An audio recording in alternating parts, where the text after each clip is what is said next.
Mark Stevens woke up at 7 in the morning, as always, to the soft buzz of his alarm clock on his phone on his nightstand, and the first thing he did was reach for his glasses because the world seemed blurry without them. And then he stood up, feeling the floor beneath his feet creak slightly from the old hardwood floors of the house in the suburbs of Atlanta where he and Caroline had lived for 6 years. He went into the bathroom without turning on the light right away because the sun was already breaking through the blinds, and it was one of those autumn days when the air is still warm, but there is already a hint of the coolness that will soon turn into real autumn with fallen leaves on the lawn. Mark turned on the water in the shower, waited for it to heat up, and only then noticed something small and shiny on the floor near the edge of the rug. It reflected a ray of sunlight falling through a crack in the blinds, and this shimmer attracted his attention because everything in the bathroom was always in its place. Caroline kept order with the same care with which she prepared documents for the court. He reached down and picked it up, and it was a small circle of foil pressed out of a blister pack like a pill with some plastic bits around the edges, and on the back was clearly marked 2. Mark held it in his fingers, turning it over, trying to figure out where it had come from, because he and Caroline didn't take any medications regularly, except maybe the vitamins they kept in the kitchen cabinet, and those came in bottles, not in these packages. He remembered that 2 stood for Tuesday, and it looked like it belonged on a birth control pill, the kind you take on a specific day of the week so you wouldn't get confused about your schedule. But it didn't make sense because 3 years ago, after they'd decided they weren't going to have kids, at least not now, maybe ever, Mark had had a vasectomy at a clinic on the outskirts of town, where a tired-eyed doctor had explained the procedure to him, and they hadn't bothered with contraception since it was one of those decisions they made together, sitting around the kitchen table with cups of coffee, talking about how it would make their lives easier.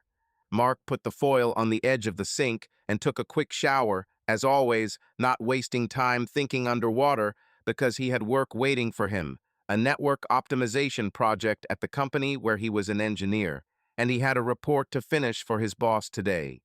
But as he dried himself off, his eyes kept returning to that piece of foil, and the thought kept spinning in his head. Where did this come from? Caroline hadn't mentioned any pills. She was as healthy as a horse, as she sometimes joked, and if she had been prescribed anything she would have told him, because they always shared such things, or at least he thought they did. He dressed in his usual clothes, blue jeans, and a plaid shirt, because the office didn't require suits, and went down to the kitchen, where Caroline was already sitting at her desk with her laptop, checking emails, her hair pulled back into a ponytail, looking focused as she always did in the morning. "Good morning, Mark," she said, without looking up from the screen, and her voice was even, without unnecessary emotion, like that of a person who is used to routine and sees no need for unnecessary words. "Hello," he said, pouring himself a cup of coffee from the coffee maker they'd bought on Amazon last year because the old one had broken, and while he was stirring the sugar, he decided to ask her directly, because Mark was a rational man who didn't like innuendo. "Listen, I found this thing in the bathroom, a piece of pill wrap with the word 2 on it. Is that yours?"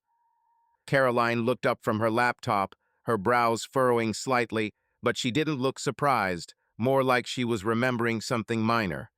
"Oh yeah, probably my vitamins. I recently started taking the new ones with calcium. For my bones, at my age you should be thinking about that. They come in a pack by the day, so I don't forget." Mark nodded, but something inside him pricked. She'd said vitamins with calcium, but he knew those weren't usually labeled by day of the week. They came in plain bottles, and Caroline was only 34, not old enough to worry about her bones, although maybe she was right. Women her age sometimes started taking supplements. "Got it," he said, sitting down across from her with a mug of coffee. "Why in the bathroom? You usually keep all your meds in the cabinet." She shrugged, closing her laptop. "I don't know, I guess I forgot to clean it up after my shower. Sorry if it seemed weird. I was in a rush last night after work."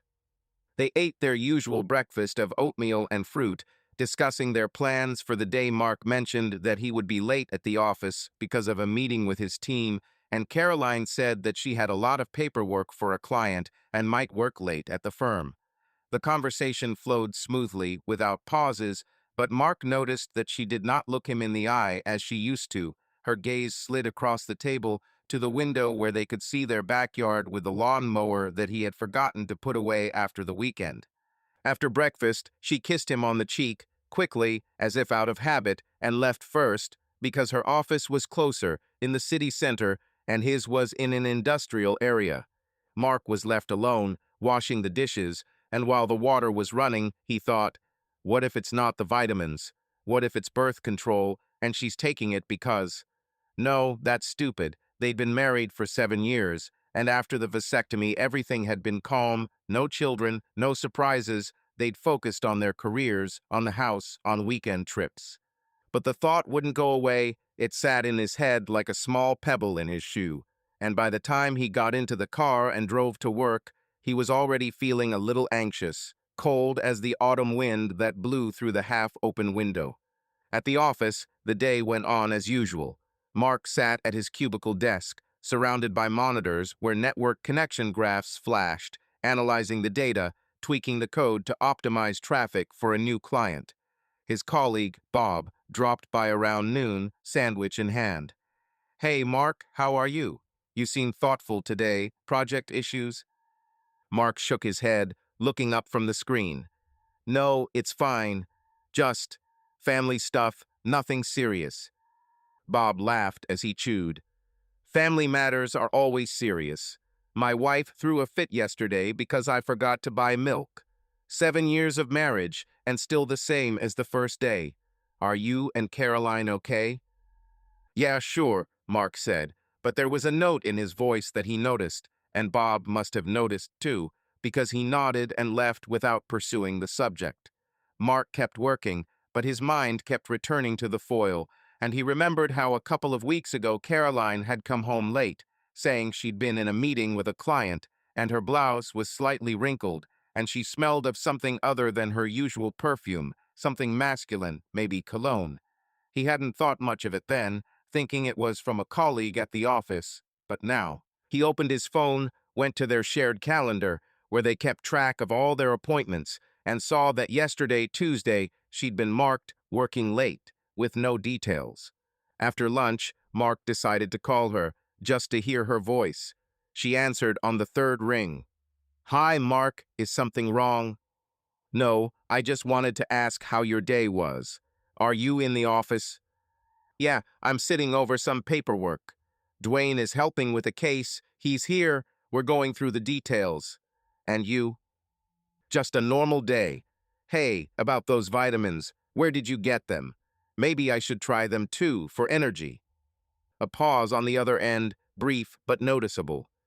The drugstore is on the corner, not far from our house. But they're for women with estrogen or something, not for you. Okay, I have to run. A client is calling. See you tonight.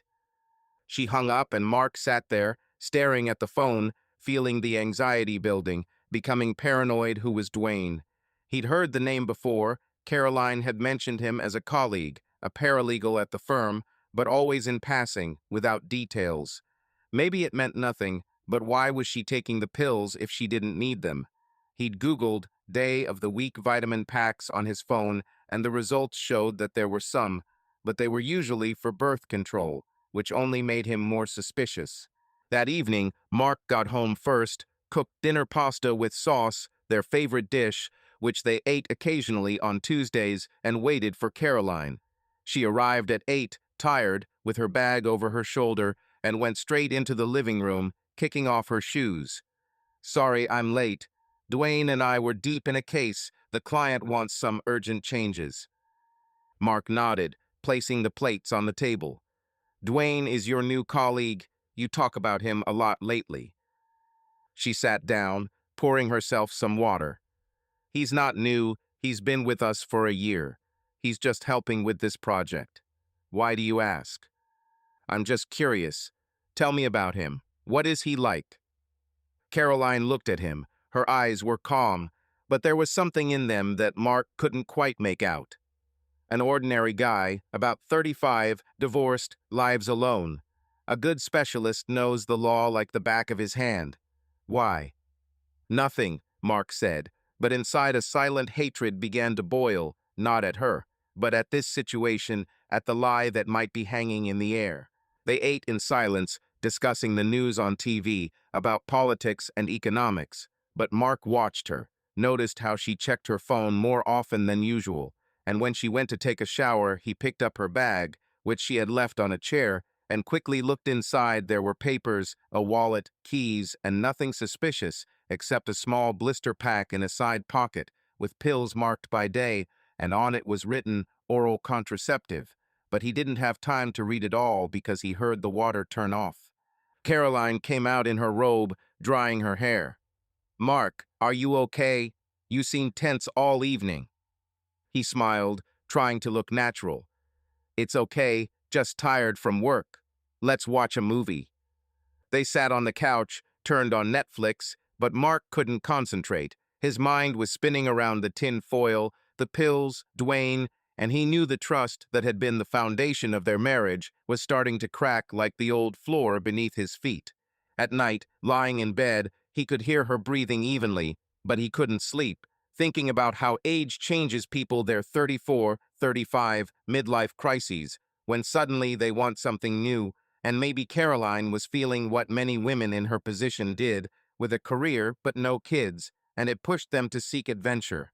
He remembered her mother calling last week, complaining about being lonely after her divorce from Caroline's father, and Caroline saying, "Mom, life doesn't end at 60, but you have to be careful what you do."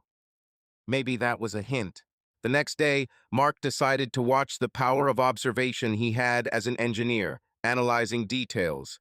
He went to work, but on his lunch break, he drove downtown to Caroline's office, parked nearby, and saw her coming out with a man, tall, in a suit, walking toward the cafe across the street, laughing about something. The man was Dwayne, Mark recognized from the description he'd found on LinkedIn the night before, and they were sitting at a table by the window, Caroline touching his arm as she spoke, and he leaning in close. Mark sat in the car, feeling a cold unease that was turning into paranoia, and he knew this was the beginning of something bigger, a crisis in their relationship, where everyday lies were piling up like dust in the corners. That evening at home, he said nothing, but when they were having dinner, he asked, "How was your day with Dwayne?" She froze, fork in hand. "It's fine. Why do you always talk about him?" "Just curious. He seems important in your work." Caroline sighed. "Mark, don't start. He's a colleague, nothing more. You're being paranoid for no reason." But he knew it was not in vain, and this silent hatred of the situation grew, forcing him to think about personal growth. Maybe he needed to change to save the marriage, or, on the contrary, to let go. Family responsibilities were pressing, and the social dilemma, what would friends, family say, only intensified everything. As the days went by, Mark kept watching, noticing the late-night texts on her phone that she'd deleted, the scent of someone else's cologne on her clothes, and the pills missing from her bag, but the tinfoil remained in his mind, a flickering reminder of the crack in their trust. One night, at a family gathering with friends, where everyone was sitting around a table at a backyard barbecue, Caroline was talking a lot to the host's wife about work, but Mark saw her checking her phone under the table, and when he asked later in the car on the way home, "Who texted?" she said, "My mom," asking about her plans for the weekend. But he knew Caroline's mother was calling, not texting, and that was another lie. The paranoia was growing, a cold anxiety filling each day, and Mark knew their marriage was on the rocks. But he kept quiet for now, watching, gathering facts, like an engineer gathering data for a report. Mark Stevens sat in his cubicle at work, staring at his computer screen where the network load graphs flickered in green and red lines, but his mind was elsewhere, revolving around that small foil pill he'd found in the bathroom a couple of days ago. And now, in the quiet office with only the click of his co-worker's keys and the hum of the air conditioner, he was remembering how, 2 years ago, in March, he and Caroline had been sitting in the living room of their house after a Chinese takeout dinner, and she told him straight out, without any unnecessary emotion, that it was probably time to make a decision about having children because she was 32, and he was 33, and if not now, then maybe never. and Mark had agreed because his job at an engineering firm was taking up all his time and Caroline was just starting to rise in her law firm. And they both knew that having a family was not only a joy, but also a responsibility that could interfere with their career advancement.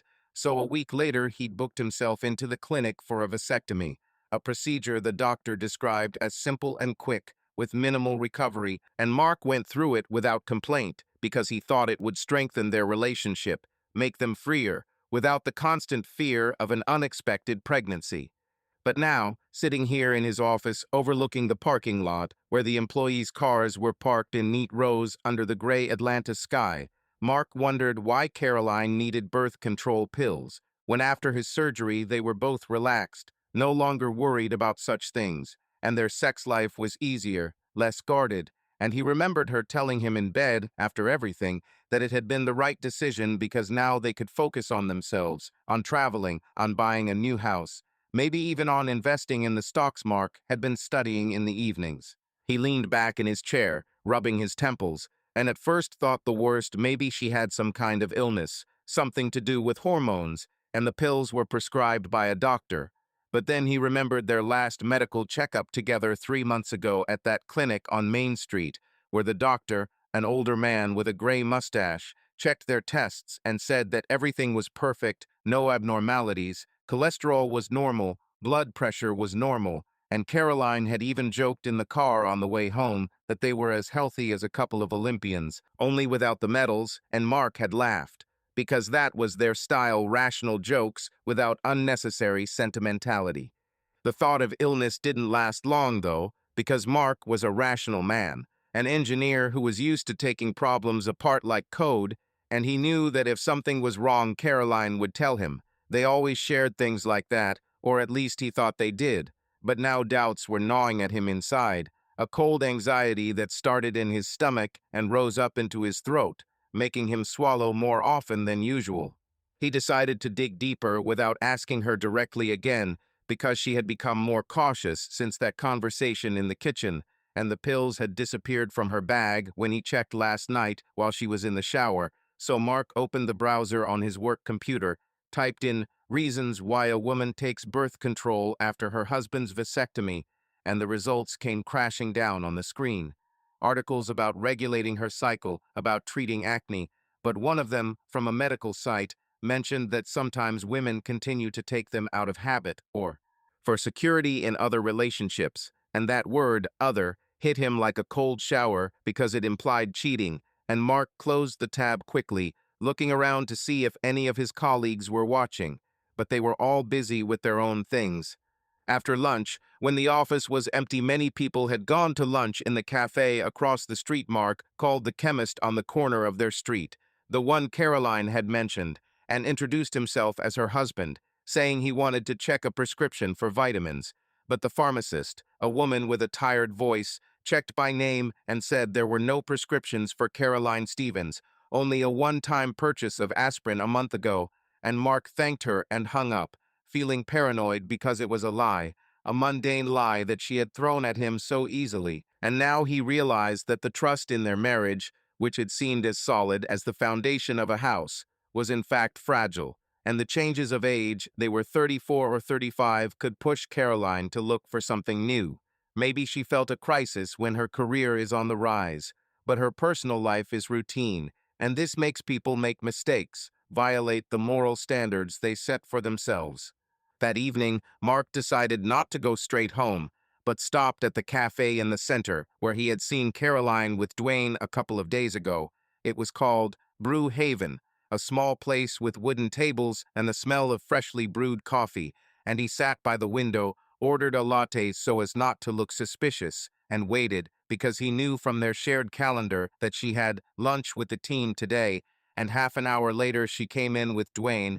They chose a table in the corner, and Mark watched from behind the newspaper he took from the counter, seeing how she smiled at him, how she touched his hand when he was telling something, and their conversation seemed too close for colleagues, with those pauses when people look into each other's eyes longer than necessary. Dwayne was a typical middle-aged American, short hair, open-collared shirt, and he spoke loudly, with a southern accent that Mark could hear even over the noise of the cafe. Caroline, this case is gold. If we present the arguments correctly, the client will be delighted, and maybe even a bonus will be in sight. Caroline nodded, stirring her coffee. Yes, Dwayne, you're right. Your ideas saved the day last night. Without you, I would have been up all night. Mark clenched his fist under the table, hearing that last night, because yesterday she told him she was home early, cooking dinner, but now it was clear that this was another lie, and he felt a silent hatred not so much for Dwayne, but for himself, for not noticing before, for trusting blindly, and it made him think about personal growth. Maybe he needed to become more attentive, or, on the contrary, let go, because holding someone by force is not a family, but a prison.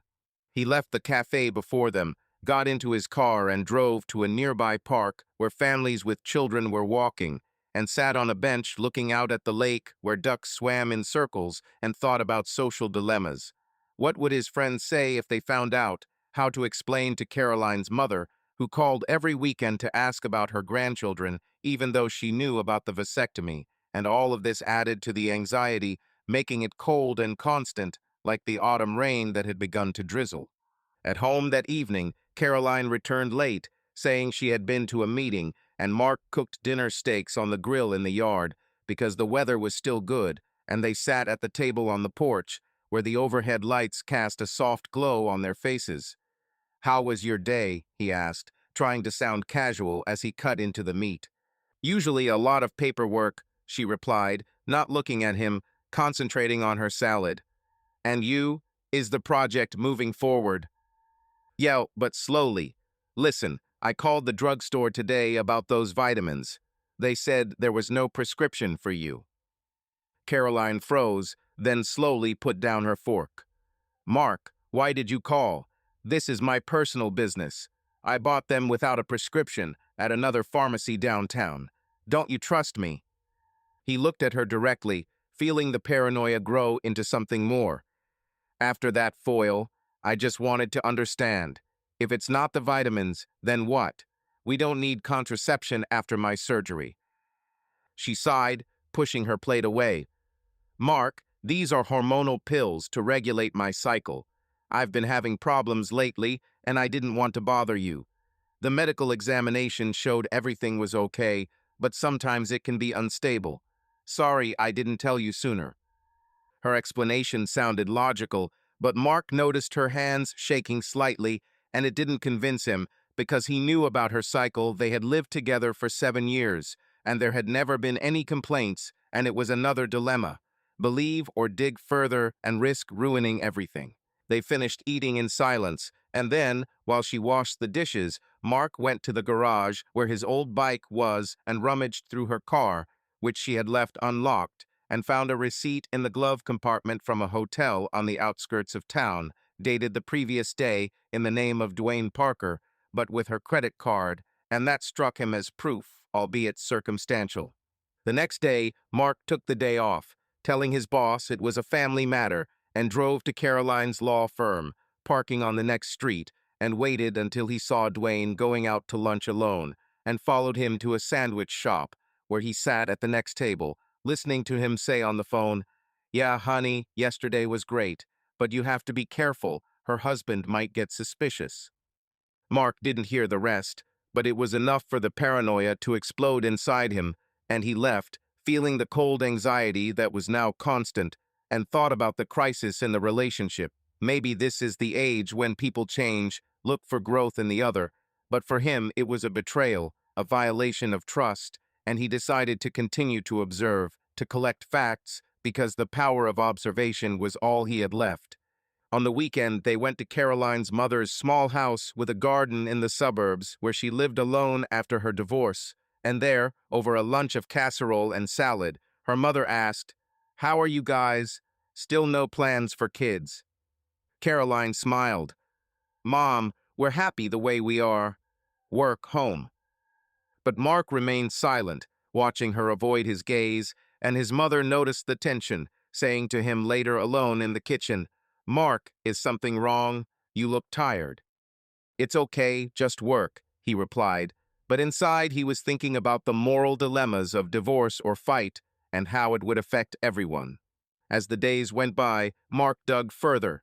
He found messages from Dwayne in her email, neutral but with hints, and this built up hatred, silent but strong, forcing him to plan his next move. Sorry for jumping ahead and adding the part where Mark reveals his suspicions. It was a mistake on my part. I didn't take your instructions into account.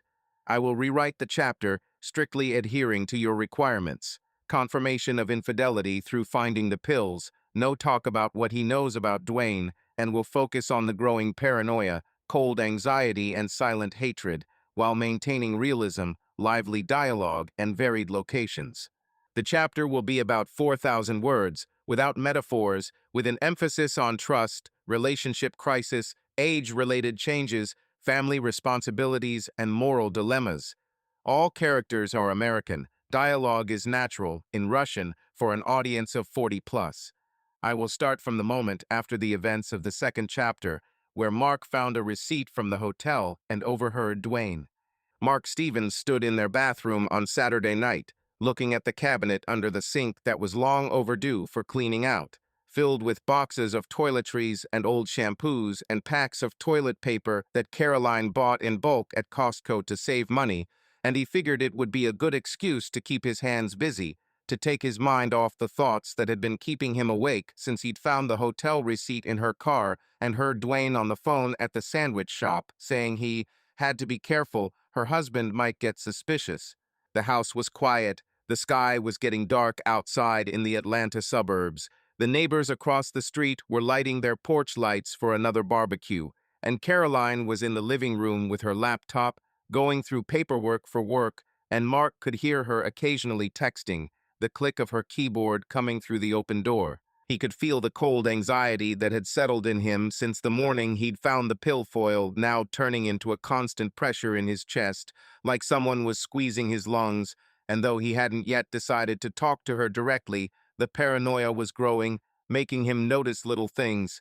The way she quickly put her phone away when he walked into the room, the way she avoided making lingering glances at dinner, the way her clothes smelled not like her perfume, but like something alien, like a man's when she came home from work. Mark squatted in front of the cabinet, pulling out boxes one by one, and his movements were mechanical, like an engineer taking apart a system to find a glitch, because he was used to analyzing, looking for the cause, and now this habit was applied to their marriage, which seemed to him as complex as the network of servers at work, but much more fragile. He took out a pack of toilet paper, then a bottle of detergent they hadn't used since last spring, and finally came across a large cardboard box of tampons that Caroline had bought a couple of months ago. And he remembered how she had said then that they were for spare parts, because you never know when you'll need them, and he hadn't paid attention to it, because such things were her area. But now, after all his suspicions, he decided to check everything, even the things that seemed mundane and unimportant. He opened the box, and there were the tampons, neatly folded, but underneath them, buried under a layer of packages, was the bottle of aspirin they kept for the occasional headache, and when he pulled at it, he felt something else, flat and hard and wrapped in a plastic bag. He pulled it out and saw a blister pack of pills, almost full, labeled with the days of the week, and they were the same birth control Caroline had been taking before his vasectomy 2 years ago. A blue package with white lettering, the brand she had chosen for its reliability, and he remembered her saying they were convenient, no side effects, and after his surgery they had thrown out the rest because there was no need anymore, or so he thought until he found himself holding the package in his hands, sitting on the cold tiled bathroom floor with his back against the cabinet. He felt sick, as if someone had turned off the air in the room, and his legs felt weak, his heart pounding, and his head clicking as if all the pieces, the tinfoil, the receipt, Dwayne, her late arrivals had come together to form a picture, clear and painful. She was not taking the pills for her health, not to regulate her cycle, as she had said, but for someone else, because after his vasectomy in March 2 years ago, they had stopped worrying about contraception, and it had been a joint decision made over cups of coffee at the kitchen table, discussing how it would give them freedom, more time for their careers, more time to travel, more time to live without the responsibilities of others. Mark looked at the blister pack and his fingers shook. not from the cold, but from the knowledge that their marriage, which he had thought was as strong as the foundation of their house, was now cracking at the seams because of these everyday lies that had been building up for months, and he felt a silent hatred, not for her, but for the situation, for the way she was hiding the truth so easily, and it made him think about the changes that come with age. They were 34, 35, the time when people start to look back on their lives and wonder if they had missed something, and maybe Caroline was looking for adventure because their routine of work, home, dinners had become a cage for her. But for him, it was a betrayal of the trust they had spent 7 years building. He carefully put the blister back, tucking it under the aspirin so she wouldn't notice, and closed the cabinet, feeling the paranoia growing into something more, not just suspicion but certainty that she was cheating. And now his job was not just to find proof, but to decide what to do about it, because the social dilemma, what would her friends, her family, her mother say, was as pressing as the personal pain. He left the bathroom, trying to move quietly, and walked into the living room, where Caroline was sitting on the couch, her legs crossed, her laptop in her lap, a glass of wine on the table reflecting the lamplight. She looked up. "Mark, you've been messing around in there for a long time. Are you looking for something?" "I was just tidying up," he replied, sitting down in the chair opposite, his voice even, although inside he was seething. "The cabinet is full. I need to throw out the old stuff." She nodded, turning back to the screen. "Good idea. I wanted to take it apart too, but I don't have time. I'm swamped with work."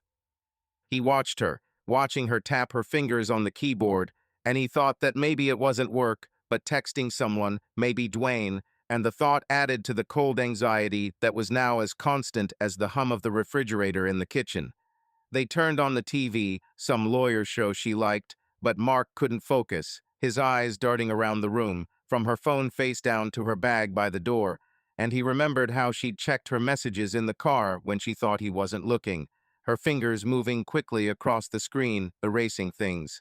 The next day, Sunday, they went to the mall to shop because they needed new towels and some kitchen supplies, and Mark had suggested it to get out of the house, where every corner now reminded him of his pills, and he hoped the change of scenery would help distract him, even though he knew it wouldn't. They went into Target, a big store with bright lights and rows of merchandise, where families with children pushed carts and teenagers hung out by the electronics aisles.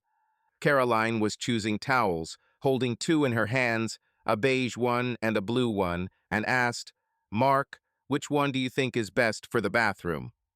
He shrugged, standing next to the cart. "Get the blue one, it matches the tiles."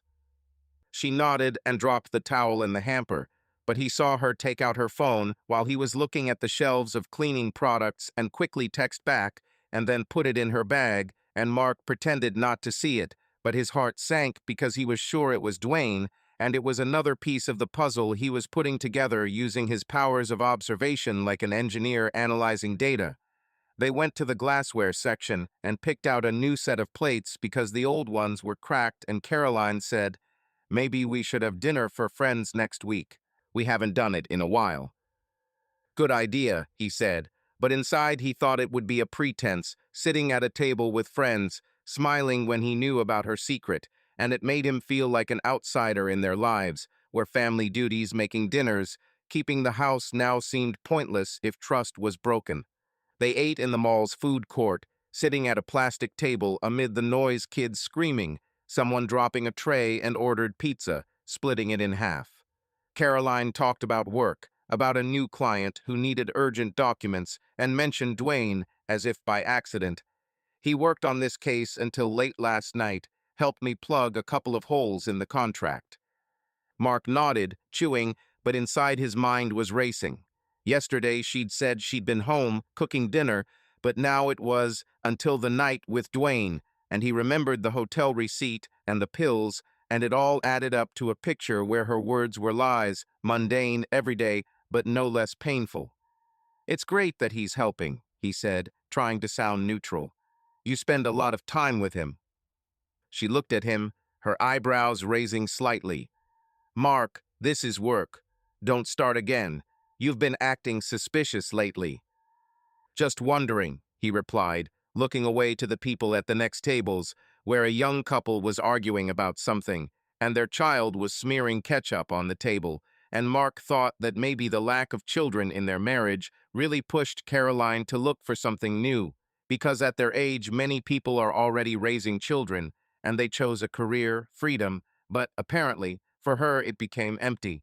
They were silent on the way home, the radio playing some pop hit, and Mark looked out at the road, the cars passing them on the highway, and thought about the moral dilemmas of what to do with this knowledge, how to live with a wife who lies, and how to explain it to her mother, who calls every week to ask if they are happy, or to her friends who see them as a perfect couple. At home, they unpacked the groceries and Caroline went to take a shower, and Mark sat at the kitchen table, opened his laptop and Googled signs of cheating in a marriage, reading articles about late arrivals, secretiveness with a phone, new smells on clothes, and each line was like a sting because it all matched, and he closed the laptop, feeling the cold anxiety grow into the paranoia that was now his shadow. On Monday, he went to work, but at lunchtime he went downtown again to Caroline's office and parked on the next street, watching the entrance to the building, where the glass doors reflected the sun. He saw her coming out with Dwayne. They went to the cafe across the street, the same brew haven he had been to before, and they sat at a table by the window, laughing about something, and Mark noticed how she leaned toward him when he spoke, and he touched her shoulder, and it was too intimate for his colleagues, but he did not go inside. He just sat in the car, clutching the steering wheel, and felt a silent hatred growing, not for Dwayne, but for the fact that their marriage had turned into a sham, with her playing the role of a loving wife and him the gullible husband who did not see the obvious. That evening he cooked dinner pasta with pesto, their favorite, and they ate on the veranda, where the warm autumn air still allowed them to sit without jackets. Caroline talked about plans for a trip to the mountains, to the cabin they had rented for the following weekend, and said, "This will be great, Mark, to relax, walk in the woods, have a fire. We need this." "Yeah, I do," he said, but his mind was on the pills hidden in the box, and he imagined how she might be planning to meet Dwayne after this trip, or even during it if he found an excuse to come, and the thought made him tighten his grip on his fork. He asked, "Hey, are you still buying those vitamins? I was wondering if I should get some too for energy." She looked at him, her eyes narrowing. "Mark, I told you, this is for me, women's business. Why are you bringing this up again?" "I just thought we could keep healthy together," he said, trying to sound natural, but inside he felt the paranoia becoming a part of him, and he knew he couldn't trust her words because the pills weren't vitamins, they were proof.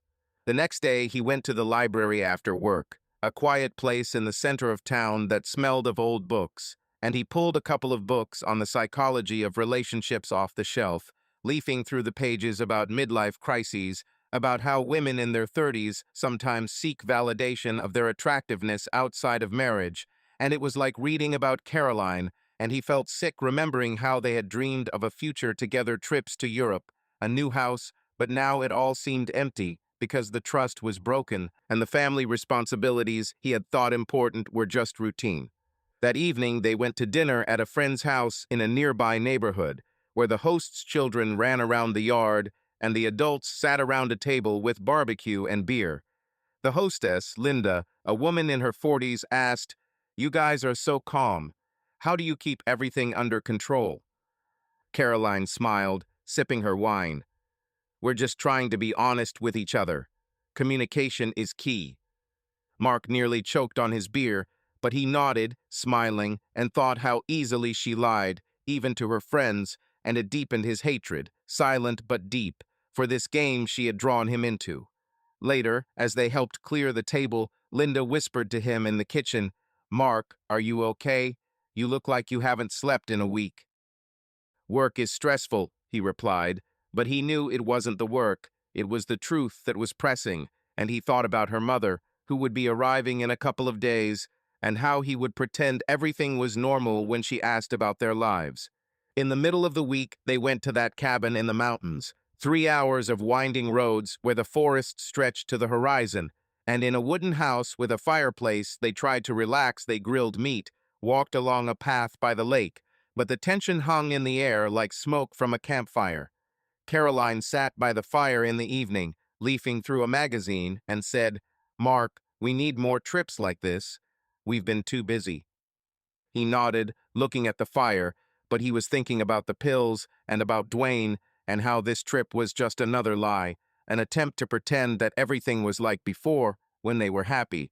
But now he knew their marriage was on the rocks, and paranoia had become second nature to him, making him notice her every gesture, every word, and he knew that the crisis in the relationship was already here, and the personal growth he had thought about might not mean saving the marriage, but leaving to save himself. They returned home on Sunday, and Mark decided that he would continue to observe, to gather facts, because the power of observation was all he had left, and he was not ready to talk yet. But he knew that the truth hidden in the box of tampons would change their lives forever. Mark Stevens sat at the kitchen table in their home outside Atlanta on a Sunday morning after returning from a trip to the mountains where he and Caroline had tried to pretend their marriage was still more than a habit.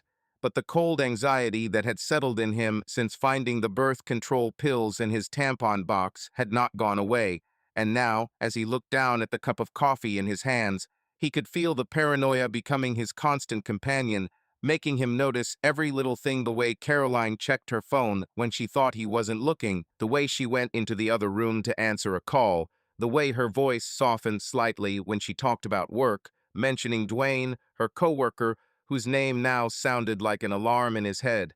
Outside, the neighbors were mowing the lawn, the smell of freshly cut grass coming through the cracked window, and Mark thought that their life looked perfect from the outside: a house with a white picket fence, two cars in the garage, a stable job, but inside it was falling apart, and the thought made him silently hate her, not for her, but for how easily she lied, destroying the trust they had spent 7 years building, since they had married in a small chapel downtown, when they were both younger, full of plans and certain that their love would endure anything.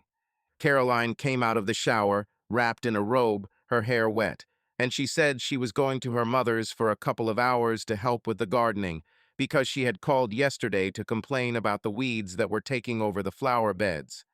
"I'll be back for dinner, Mark, okay? Maybe we can order pizza tonight," she said, pouring herself a cup of coffee in a thermos, and her voice was casual, without a hint of tension, but Mark noticed how she quickly glanced at her phone on the table and put it back in her bag, as if she were afraid it would be left unattended. "Okay, call me if anything happens," he said, trying to sound neutral, although inside everything was clenching at the thought that maybe she was not going to her mother, but to another meeting with Dwayne, and this idea, reinforced by the pills, the hotel receipt, and his words overheard in the cafe, made him decide on the next step: to check her phone while she was out, because the powers of observation that he had honed as an engineer were now his only tool to figure out the truth, even if it broke his heart. He knew that this was a violation of her privacy, but the moral dilemma to live a lie or to find out the truth drove him forward, and he understood that at 35 their marriage was facing a crisis that many couples go through when age makes them look for something new. But for him, it was a betrayal of the family responsibilities that he considered the basis of their lives. As soon as Caroline had driven away, her car disappearing around the corner, and Mark could hear the silence that had fallen on the house, he picked up her phone, which, to his surprise, she had left on the kitchen table, apparently in her haste, forgetting to grab it. The screen was locked, and he typed in the password: their wedding date, June 15th, 2018, so 61518, a simple combination she had chosen years ago because love should be a password. She had said then, laughing, and Mark had thought it was sweet, a trusting mistake that now gave him access to her world.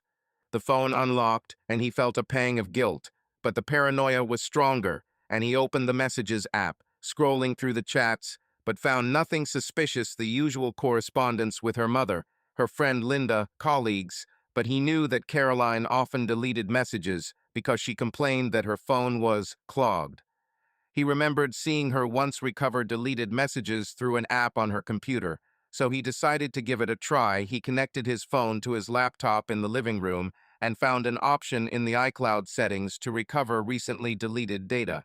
After a few minutes of waiting for the program to download the files, He saw a folder of deleted messages, and there was a chat with a contact labeled Dwayne, but the messages were anything but work. He scrolled through them, and his heart sank as he saw Dwayne calling her sweetheart and honey, and her responding with my hero and heart emojis, and in one message from last week, when she said she was on a business trip to Savannah to meet a client, Dwayne had written, "The hotel was a great choice, especially the room with the river view. Can't stop thinking about that night." Caroline had replied, "SHH, you know that's dangerous." But yeah, it was unforgettable. There were hints of intimacy further down the line, nothing overt, but words like, "I can't wait until we're alone again," and "you know how you turn me on," left little room for doubt, and Mark felt the nausea rising in his throat, like when he found the pills, and he closed the laptop because it was unbearable to read any further. But those words were already burned into his memory, confirming that the betrayal was real, and it wasn't just a random mistake, but a planned betrayal that she was hiding, using her work as a cover.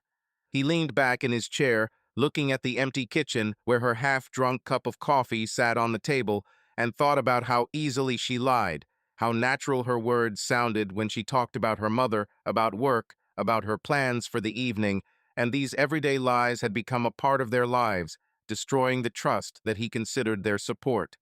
He remembered how they planned this trip to the mountains, how she sat by the fireplace and said that they needed more moments like this, and now he realized that it was a game to calm him down, so that he would not dig deeper, and this thought caused a silent hatred in him, not screaming, but cold like the autumn rain outside the window that had begun while he sat there, staring into space.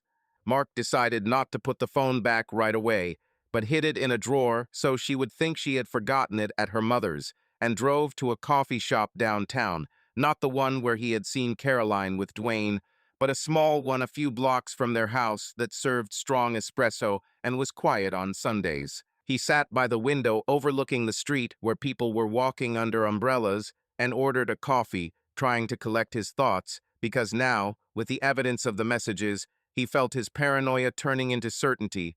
But this did not bring relief. It only increased his anxiety because he was faced with a dilemma: what to do next. He thought about the changes of age at 34. Caroline probably felt that her life was passing. Her career was on the rise.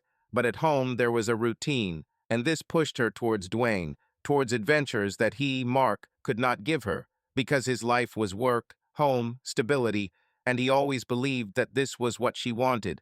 But now he doubted it, and this made him think about personal growth. Maybe he needed to change, to become more interesting, or, on the contrary, to accept that their marriage was doomed, and begin to prepare for life without her. At the coffee shop, he pulled out his phone, his, not hers, and opened LinkedIn to look again at the profile of Dwayne Parker, whom he had studied before, and there was his picture, a man in his mid-30s, wearing a suit, with an easy smile, divorced, as Caroline had mentioned once, and with a background in their law firm, where he had been a paralegal like her, but with a few awards for his projects, and Mark thought that maybe it was his charisma, his energy, which he himself lacked, that had attracted Caroline, and it was another blow to his confidence, because at their age, many men begin to feel less important when their wives find someone better. Caroline returned home for lunch as promised, and immediately noticed her phone was missing. "Mark, have you seen my phone? I thought I had it with me, but I guess I left it here," she said, rummaging through her bag, her voice slightly worried but not panicked, as if she was used to keeping her emotions in check. "I haven't seen it," he replied, standing at the stove, where he was heating up the soup they had made yesterday. "Maybe she forgot it at Mom's." She frowned, but nodded. "Damn, I guess I'll have to go again. Sorry, I'll be quick." She left again, and Mark took her phone out of the drawer and put it on the table, as if it had always been there, and felt a twinge of guilt for his lie. But he pushed it down because hers was worse, and he decided to keep watching, to gather facts, because the power of observation was his only weapon in this game, where he didn't know the rules. That evening, they ordered pizza as she had suggested and sat in the living room watching some movie about family life on TV. But Mark couldn't concentrate. His mind kept going back to those messages, to the pet names, to the hints about sex on a business trip, and he looked at Caroline eating pizza and laughing at a joke in the movie and wondered how she could be so calm when their marriage was falling apart. The next day, Monday, Mark went to work, but on his lunch break, he went to Caroline's office again, parked on a nearby street where his car wouldn't be seen, and watched her walk out with Dwayne. They walked to a nearby park where office workers often ate lunch on benches, and he saw them sitting close, her touching his arm and him leaning toward her, and it was another confirmation he didn't want to see but couldn't ignore. He didn't approach her, just got back in the car and drove to the office where he had a project waiting, but work was not going well because thoughts of her cheating were filling everything, and he felt a silent hatred growing, not for Dwayne, but for the way Caroline was destroying their family, their plans together, their trust. That evening they had dinner at home and Caroline told him about her mother, who had been complaining of ill health, and Mark listened, nodding, but thinking about the social dilemma of how to explain it to her mother if it all came out, how to face the friends who thought they were a perfect couple. He asked, "You spend a lot of time with Dwayne at work. Is he your top assistant now?" She rolled her eyes as she cut into a piece of chicken. "Mark, stop. He's a coworker. We work together. You're starting to sound like I'm not allowed to have friends." "Just asking," he said, but his voice was colder than he intended, and she noticed it, but said nothing, and the rest of the dinner passed in silence, only the television in the living room murmuring the news. On Tuesday, Mark went to the gym after work, a big building with mirrored walls where he sometimes worked out to relieve stress, and while he was running on the treadmill, he thought about the crisis in his relationship, how their marriage had become routine, and maybe Caroline was looking for something in Dwayne that she didn't find in him, and it made him think about personal growth. Maybe he needed to work on himself more, go to the gym more often, or find a hobby. But then he remembered the texts, and it brought him back to reality, where trust was broken, and no amount of exercise would fix the betrayal. That evening, he sat in his office, checking their shared calendar, and noticed that Caroline had added a new appointment for the following week, a business trip to Charleston, which sent a fresh wave of paranoia through his system, because the last business trip had been to Savannah, where she had reportedly spent the night with Dwayne. He closed his laptop, feeling a cold anxiety become part of him, and he knew he would have to keep watching, because the truth hidden in the deleted messages was just the beginning, and their marriage was beyond saving if she kept lying. Mark Stevens sat in his car, parked outside a small park in downtown Atlanta, on a Wednesday morning when he should have been at work, but had called in a day off instead, citing personal matters, because after recovering the deleted messages on Caroline's phone and seeing the correspondence with Dwayne, his mind was racing, and the cold anxiety that had started with finding the pill foil had now become a constant pressure in his chest, as if someone had left a heavy weight on his heart. Outside the park, children ran in the grass and office workers sat on benches with coffee in their hands, enjoying the late summer warmth, but Mark was oblivious to anything except his memories of Caroline announcing over dinner 2 weeks ago that her firm was sending a team to Paris for an international law conference, and they would be there for 3 days, Monday through Wednesday, to discuss a case with a European client. Her voice was flat then, businesslike, as it always was when she talked about work, and she added, "It's a career opportunity, Mark. A trip like this doesn't happen every day." He nodded, unsuspecting, because business trips were part of her job, and he was used to her occasionally going away, leaving him at home with their routine dinner alone, Netflix, walking the neighbor's dog, which he sometimes walked to help the elderly couple across the street. But now, sitting in the car with the engine off, he remembered how she had returned from Paris last Wednesday, late at night, and her suitcase had smelled not only of her perfume, but of something else, masculine, tart, and she had been unusually animated, talking about the conference room, about the difficult negotiations, about how tired she was, but her eyes were shining, as if she were hiding a joy she didn't want to show.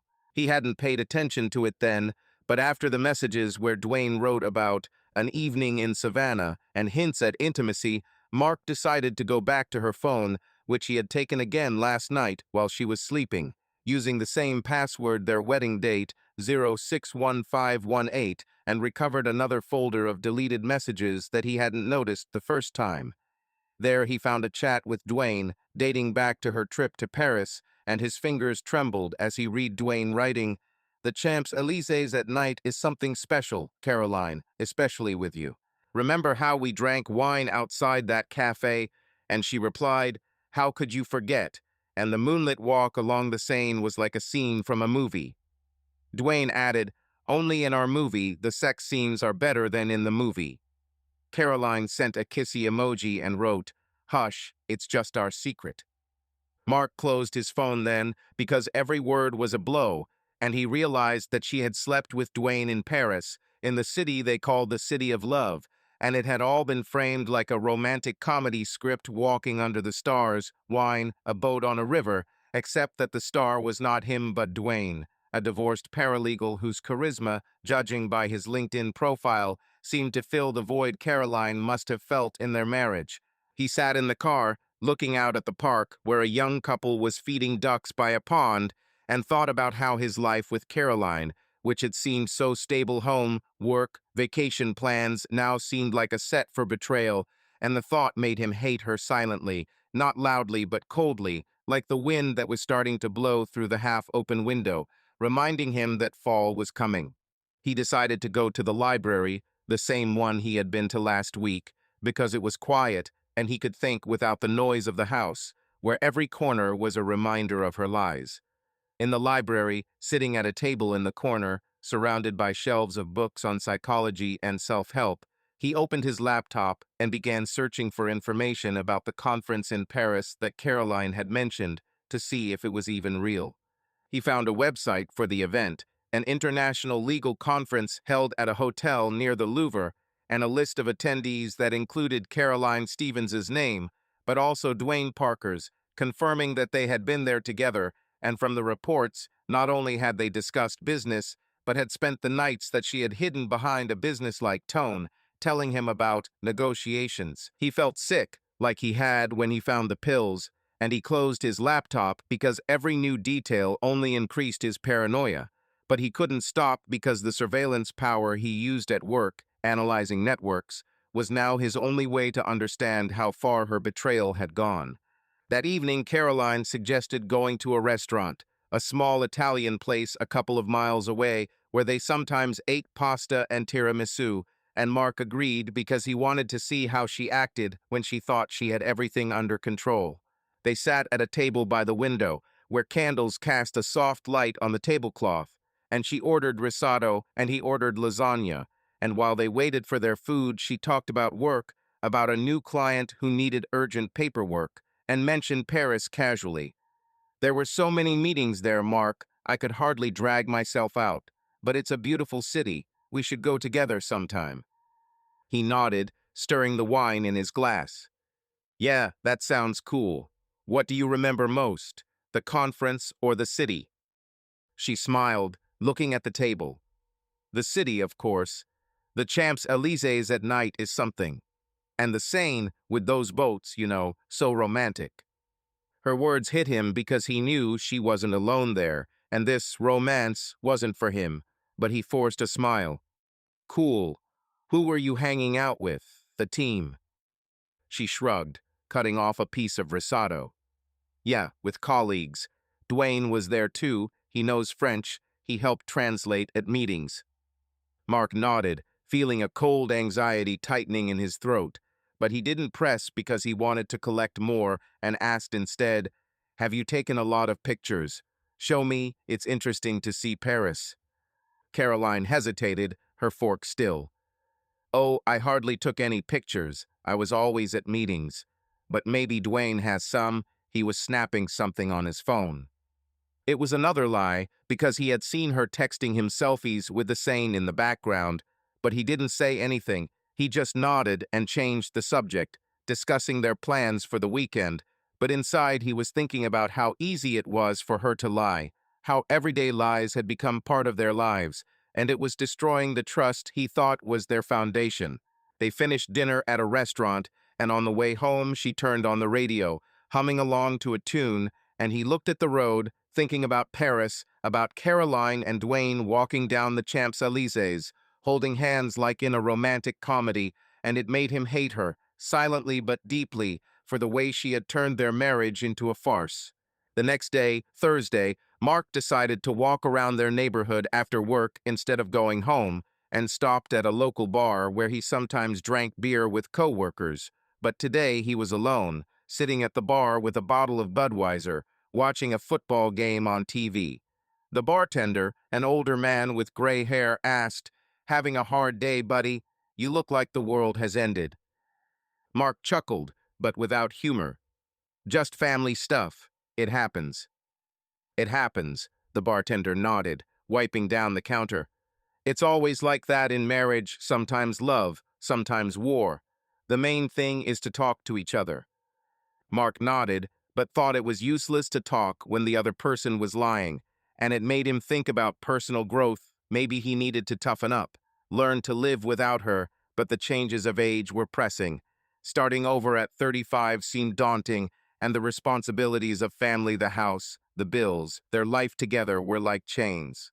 He finished his beer and walked home, feeling the autumn air grow cooler, and he thought of Paris, of Caroline and Dwayne walking down the Champs-Élysées holding hands like a romantic comedy, and it made him hate her, silently but deeply, for the way she had turned their marriage into a farce.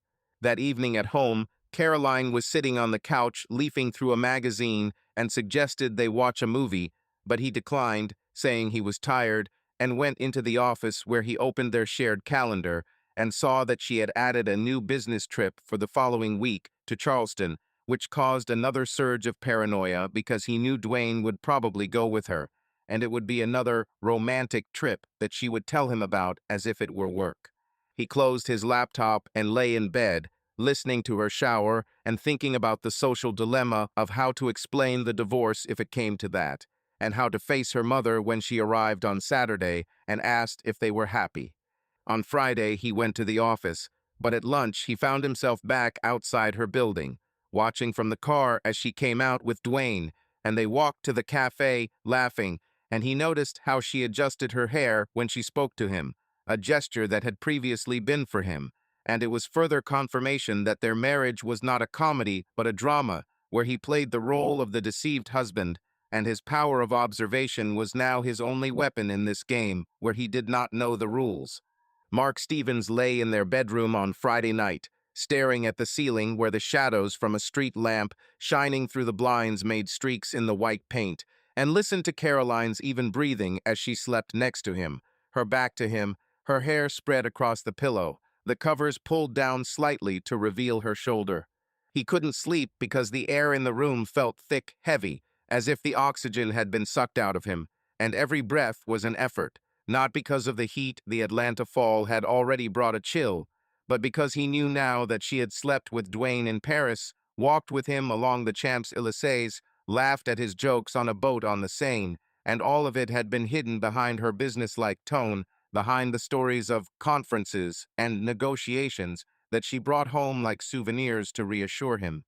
The cold anxiety that had started with the found pill foil, then reinforced by the hotel receipt, the texts and the hints of their intimacy, had now turned into a constant pressure in his chest, and their bed, where they had once laughed and shared plans for the future, had become a silent war zone where he pretended everything was fine, and she didn't even seem to notice how their marriage was crumbling under the weight of her lies. Mark turned on his side, looking at her silhouette in the dark, his gaze sliding over her body as if he could find some sign of betrayal, a bruise, a scratch, a foreign scent, but there was nothing, just her skin, smooth and familiar, and that made it worse because she looked like the same Caroline he had loved 7 years ago, when they had stood in the chapel and promised to be honest with each other. He remembered how, after their wedding, they had gone back to their first apartment, the small one with the leaky faucet, and had lay in bed laughing at the way the waiter at the banquet had spilled wine on the tablecloth. And that had been a time when trust had seemed unbreakable. But now he looked at her as if she were a stranger whose movements, her words, even her breath, hid a secret she had no intention of revealing. He noticed how she began to shower more often before bed, as if washing something away, and how the clothes she threw in the laundry basket smelled not only of her perfume, but of something else, masculine, tart, and it was not his cologne, which he used rarely, only on special occasions.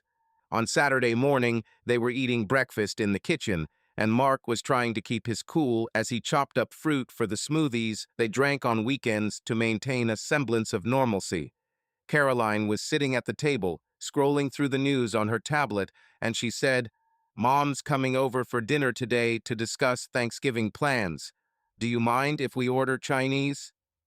"No, I'm fine," he said, blending the banana and berries, but his voice was dry, and he saw her look at him, her brow furrowed slightly, but she said nothing, and that was part of their new reality. He pretended everything was fine, and she didn't seem to notice his tension, or pretended not to notice, which only made him more paranoid.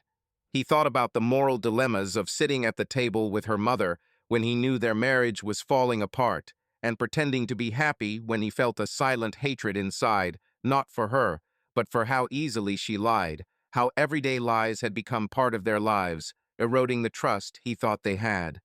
When Caroline's mother, Helen, arrived, the house was filled with her voice. She was a woman in her 60s, with short gray hair and a habit of speaking without pauses, and Mark always found it tiresome. But today her presence was almost unbearable because she looked at them with a smile, as if they were a perfect couple, and said, "You guys are so good, keeping everything under control. Home, work, no children to distract us. Sometimes I wish Caroline's father and I had such freedom." Caroline laughed as she placed the plates of Chinese food on the table. "Mom, don't start. We're happy the way we are." Mark nodded, smiling falsely, and wondered how she could talk so easily about happiness when he knew about her texts with Dwayne, about her nights in Paris, about the pills hidden in the tampon box, and it was like a knife she had stabbed into their marriage. But he kept playing the part because he didn't want Helen to suspect anything, and it was part of the social dilemma, keeping up a facade for family, friends, neighbors, when everything was falling apart inside. They ate noodles and fried dumplings, and Helen talked about her garden, about the neighbor who had gotten a divorce because her husband had cheated on her, and Mark felt his fork freeze in his hand because Helen's words sounded like a warning, and he looked at Caroline, who was chewing calmly, not looking up from her plate, and wondered if she knew how close he was getting to the truth. After dinner, Helen went into the living room to watch TV while Mark and Caroline cleared the table, and he decided to test her reaction by asking, "Do you often think about Paris? You spoke so vividly about the Seine, as if there was something special there." She paused for a second, putting the plates in the dishwasher, but then smiled. "Yes, the city is beautiful. It's a pity you weren't there. We would have walked together." She sounded sincere, but he knew it was a lie, and it only deepened his hatred, silent but sharp, for the way she played her part as if nothing had changed. He nodded, drying his hands on a towel, and said, "Maybe next time we can go together, without colleagues." She looked at him, her eyes narrowed, but she just nodded. "Good idea. Let's think about it after Thanksgiving." That evening, after Helen had left, Mark went into their bedroom to change and noticed Caroline taking another shower, which she had done that morning, and he went to the laundry basket where the blouse she had worn to work on Friday was and held it to his face, smelling the faint scent of men's cologne, the same one that had been on her suitcase after Paris, and it was like another blow, confirming that Dwayne was not just a colleague, but a man who was leaving marks on her body, on her life, on their marriage. He put the blouse back, feeling his paranoia turn to certainty, and got into bed, where she joined him half an hour later, smelling of soap and shampoo, and lay down next to him, not touching him, as if an invisible wall had grown between them. "Good night, Mark," she said softly, turning on her side, and he said, "Good night," but his voice was empty because their bed had become a battlefield where he searched for traces, and she pretended nothing was happening. He lay there looking at her back and thought about the changes of age at 35. He felt older than he was because their marriage, which should have been a rock, had become a source of pain, and he wondered if it was his fault that she was looking for someone else, if he had become boring, predictable, and that had driven her to Dwayne. But then he remembered the texts, the pills, the receipt, and he knew it wasn't his fault, but her choice, a betrayal of the family responsibilities they shared, the house, the bills, the plans for the future. On Sunday, they went to the supermarket to buy groceries for the week, and Mark watched her as they walked the aisles, choosing vegetables and meats, and he noticed her checking her phone when she thought he wasn't looking and quickly deleting messages, and this was further confirmation that she was hiding something, and he felt a cold anxiety grip him, but he kept up the act, discussing what to make for dinner, and even joked about her love of avocados so she wouldn't suspect he knew. In the car on the way home, she said, "Mark, you've been so quiet lately. Is everything okay?" He looked at her, holding the wheel. "Just tired. Work, you know." She nodded, but her eyes were wary, and he wondered if she could sense his tension, but didn't want to ask because then she'd have to explain herself, and that was part of their psychological struggle. He watched, she hid, and their marriage had become a game of chess where every move was careful but dangerous. That evening, they watched a movie on the couch, some action movie he'd chosen to distract himself, but his eyes kept returning to her, the way she sat with her legs crossed, the way she held her phone in her hand, the way her fingers trembled slightly when a notification came through, and he noticed how she quickly turned off the screen so he wouldn't see. After the movie, she went to bed, and he stayed in the living room, opening his laptop to check their shared calendar, and seeing that the business trip to Charleston she'd mentioned was on Tuesday, and he knew Dwayne would likely be there, and it would be another romantic trip disguised as work. He closed the laptop and went into the bedroom where she was already asleep, or pretending to be asleep, and lay down next to her, feeling how cold the bed was despite the warmth of her body, and this was the battlefield where he was searching for clues and she was hiding the truth. On Monday, he went to the gym after work, a big building with mirrored walls where the smell of sweat and chlorine mingled with the hum of the machines, and ran on the treadmill, trying to push the images of Caroline and Dwayne out of his head. But they kept coming back, her laughter, his hand on her shoulder, their nights in Paris, and he picked up the pace until his lungs burned, but it didn't help. At home, she cooked dinner, baked fish and vegetables, and he looked at her as if she were a stranger, noticing the way she avoided his gaze, the way her movements became more careful, further confirmation that she knew he was close to the truth, but didn't want to reveal it. Before going to bed, he checked the laundry basket again, finding her shirt, and smelled that same cologne again, and it was like the final nail in the coffin of their trust.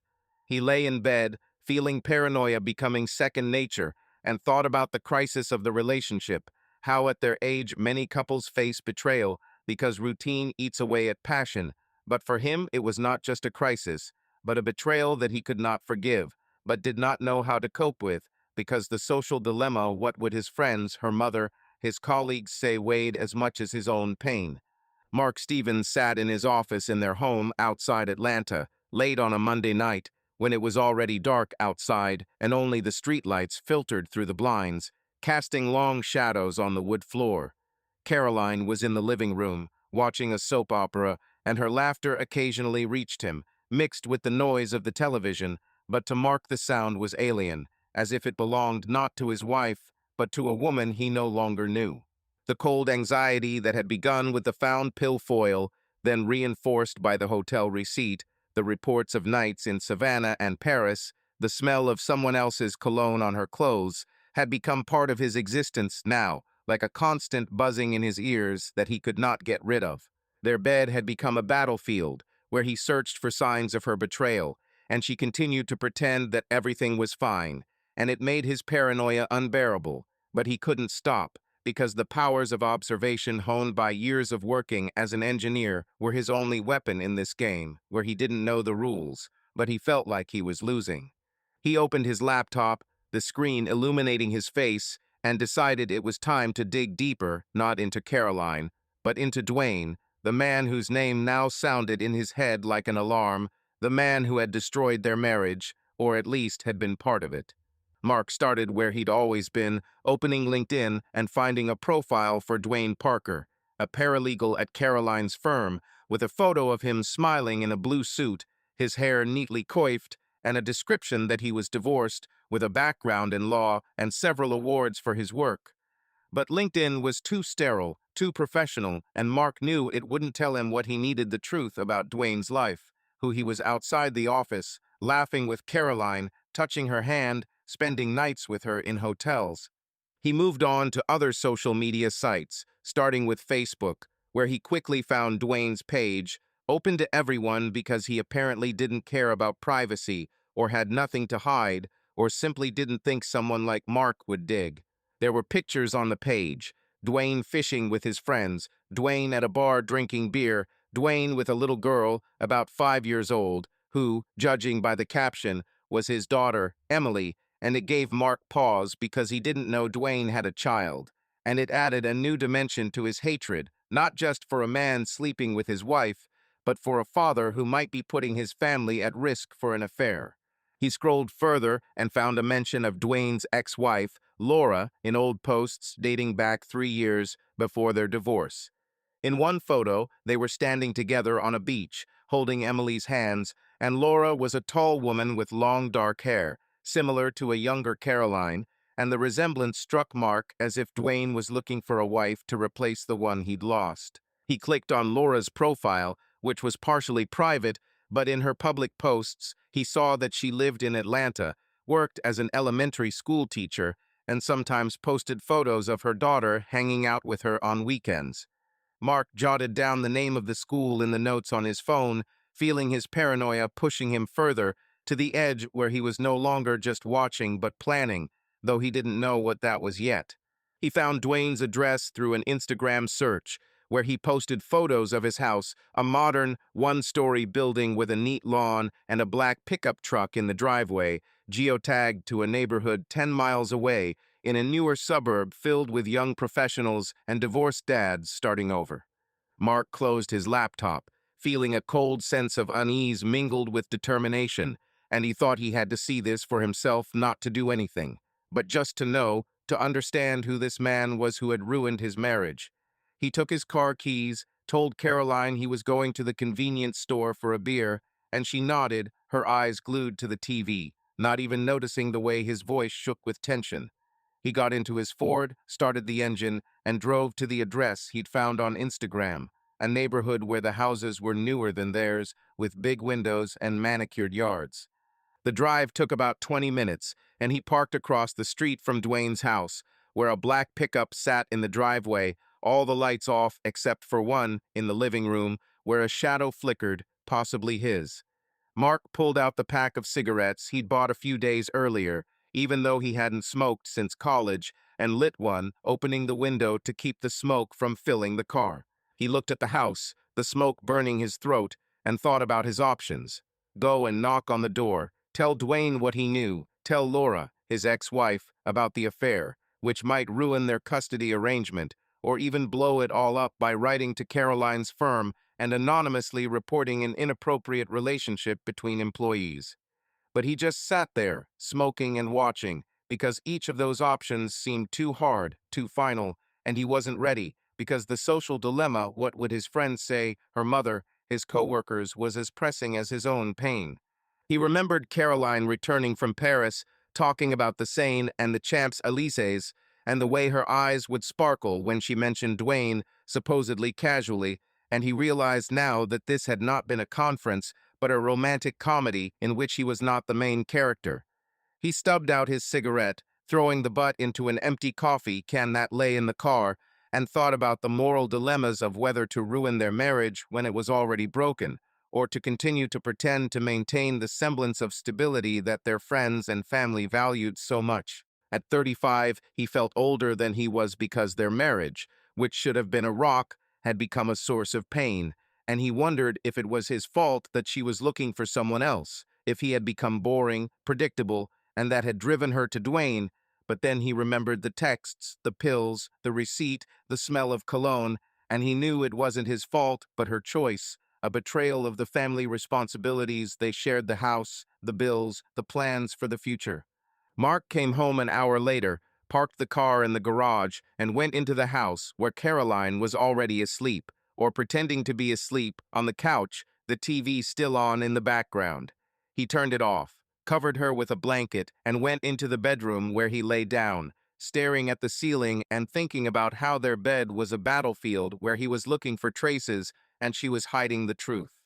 The next day, Tuesday, he went to work, but at lunchtime he found himself again outside Caroline's office, watching from the car as she came out with Dwayne, and they went to a cafe, laughing, and he noticed how she adjusted her hair when she spoke to him, a gesture that used to be for him, and it was another confirmation that their marriage was a drama where he played the role of the deceived husband. He didn't approach, just drove back to the office where he had a project waiting for him, but the work was not going well because thoughts of Dwayne, his daughter, his ex-wife filled everything. That evening, he suggested to Caroline that they go to a movie to take their minds off things, and they drove to a local theater where a new action movie was showing, and they sat in the dark theater holding popcorn, but he wasn't looking at the screen, he was looking at her, noticing how she checked her phone when she thought he wasn't looking, and how her fingers quickly deleted messages. After the movie, they went to a cafe across the street, ordered coffee, and she said, "Mark, you've been a bit distant lately. Is something wrong?" He shrugged, stirring his coffee. "Just work. Lots of stress. How are you? Business trip to Charleston tomorrow, huh?" She nodded, looking into her cup. "Yeah, a couple of days. It's business as usual. The client wants to close the contract." He nodded, knowing it was a lie because Dwayne would most likely be there, and it would be another night disguised as work. But he didn't press because he wanted to collect more and asked instead, "Is Dwayne coming too? He's your main assistant." Her eyes narrowed, but she smiled. "Yes, he's on the team." "Mark, stop it, you're starting again. This is work, not something personal." "Just wondering," he said, but his voice was colder than he intended, and she noticed it, but she didn't continue, and the rest of the evening passed in silence, only the noise of the cafe filling the space between them.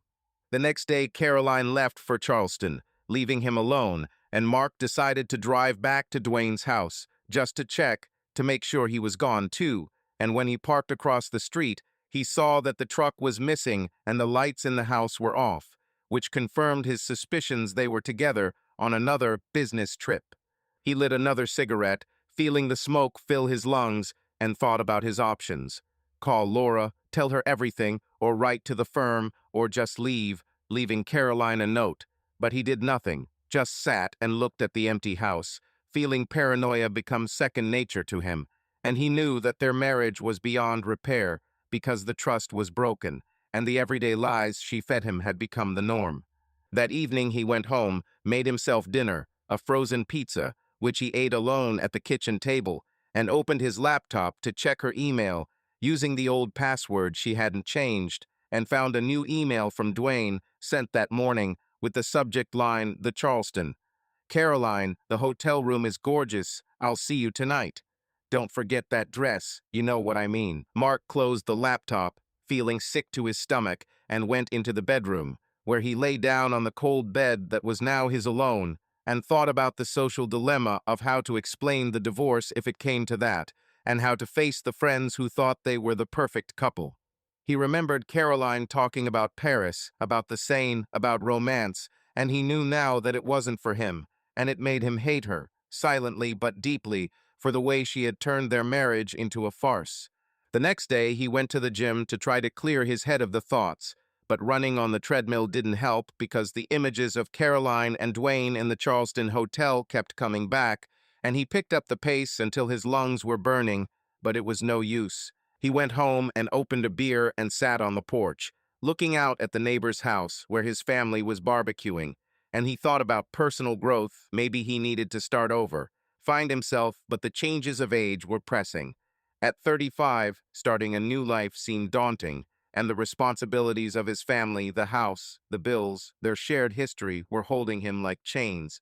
He knew he had to make a choice, but for now he was just watching, gathering facts, because the power of observation was all he had left, and the truth behind the name Dwayne was his final step toward a decision that would change everything. Mark Stevens sat at their kitchen table on a Friday night in their home outside Atlanta, where the light from the streetlights reflected off the glass, creating a soft glow that did nothing to warm the chill in his chest. The table was set for dinner. Caroline had made baked chicken and potatoes and a salad, and the smell of garlic and rosemary filled the kitchen, reminding him of nights they'd laughed over dinners like these, planning trips or discussing work. But now those memories were like old photographs, faded and foreign. The cold anxiety that had begun with the pillfoil, reinforced by the hotel receipt, the reports of nights in Savannah and Paris, the scent of cologne on her clothes, and the sightings of Duane was now a constant companion, and their marriage, which he had once thought unbreakable, had become a battlefield where he pretended not to know, and she continued to lie as if it were as natural as breathing. He watched her across from him as she helped herself to a salad, and her movements were familiar, but to him she was a stranger, a woman who hid secrets he had already uncovered, but did not dare name because it would mean the end of everything they had spent 7 years building. Mark held the glass of water, feeling his fingers gripping the glass tighter than they should have, and decided that today he would make a move, not for the sake of drama, but for the sake of clarity, because the paranoia that had become his second nature would no longer allow him to remain silent. He cleared his throat, looking at the plate where the piece of chicken remained untouched, and said quietly, almost a whisper so as not to frighten the moment, "Caroline, I have one question. Why do you need the pills?" Her fork froze in midair, and for a second everything in the kitchen went cold, as if someone had turned off the heat in the house. Her eyes, which had just been glued to the salad, slowly moved up to him, and there was something in them, not fear, but caution, as if she had been expecting this question, but was not ready for it now. She put her fork down on the table, her movements slow and deliberate, and tried to smile, but it came out tight, like a mask about to crack. "Pills? What are you talking about, Mark?" "I told you they were vitamins for your health," she said, trying to sound light, as if it were a joke, but her voice wavered, and he saw her fingers tighten on the edge of her napkin. He looked at her, his eyes steady, his voice calm, but inside he was seething with silent hatred, not for her, but for how easily she lied, how everyday lies had become part of their lives, eroding the trust he thought was their foundation. "Not vitamins, Caroline. Birth control. I found them in a box of tampons. Why would you need them if I had a vasectomy?" Her face went pale, and for a moment she stood still, as if time had stopped, and Mark felt the air in the room grow even heavier, as if they had both stopped breathing. She opened her mouth to say something, but instead she stood up, pushing her chair back with a sharp creak that cut through the silence, and muttered, "Mark, I don't want to talk about this right now. I need to go to the bathroom." She walked out of the kitchen, her steps quick, almost running, and he heard the bathroom door slam, leaving him alone at the table with cold chicken and a salad he couldn't eat anymore. Mark sat there, looking at her empty chair, thinking about how this scene had been the culmination of their psychological struggle, where he had watched and she had hidden, and now that he had asked, she had fled, unprepared for the truth he already knew. He remembered the texts with Duane, the hints of nights in Savannah and Paris, the scent of cologne on her clothes, and he knew that her withdrawal had not been an attempt to explain herself, but a way to buy time, to invent a new lie. He could feel the paranoia turning to certainty, and that, instead of bringing relief, only added to the pain, because at 35 he had expected their marriage to be a support system, not a trap, where the responsibilities of family, the house, the bills, the dinners became the backdrop for her betrayal. He stood up, put the dishes in the sink without finishing his meal, and went into the living room, where he turned on the television to drown out the silence, but he did not look at the screen, instead thinking about the social dilemma of how to explain to his friends, to her mother, that their marriage was falling apart, and how to go on living if he decided to leave. Caroline came out of the bathroom half an hour later, her face calmer, but her eyes avoiding his, and she said, "I'm tired, Mark. Let's go to bed and talk tomorrow." He nodded without arguing, because he knew she was preparing an answer, and lay down in their cold bed, where there was now an invisible wall between them, and he watched her back, feeling how she was pretending to be asleep to avoid talking. 2 days passed in tense silence. On Saturday, they went to the supermarket as usual, shopping, discussing what to cook. but their conversations were superficial, as if they were both acting in a play no one wanted to see. Mark watched her, noticing the way she checked her phone when she thought he wasn't looking, the way her fingers quickly deleted messages, further confirmation that she was hiding a truth he already knew. That evening they had dinner with friends, Linda and her husband, Paul, at their house with a pool, where the children ran around the yard and the adults drank wine and talked about work, travel, life. Linda, a woman in her 40s with short hair, looked at them and said, "You guys are always so calm. How do you keep everything under control?" Caroline smiled, sipping her wine. "We just try to be honest with each other. That's the main thing." Mark nearly choked on his steak, but he nodded, keeping up the facade, and thought how easily she lied, even to her friends, and it made him hate her, silent but sharp, for the way she had turned their marriage into a farce. He looked at her like she was a stranger, noticing the way she laughed, the way she fiddled with her hair, a gesture that had once been for him and now perhaps for Dwayne, and it was like a knife in the heart. They got home late, and she went straight to bed without saying a word about the pills, and he lay down next to her, feeling their bed growing colder despite the warmth of her body. On Sunday morning, over breakfast, Caroline finally spoke, sitting at the table with a cup of coffee, and her voice was calm, almost businesslike, as if she had rehearsed this. "Mark, about your question about the pill, I should explain.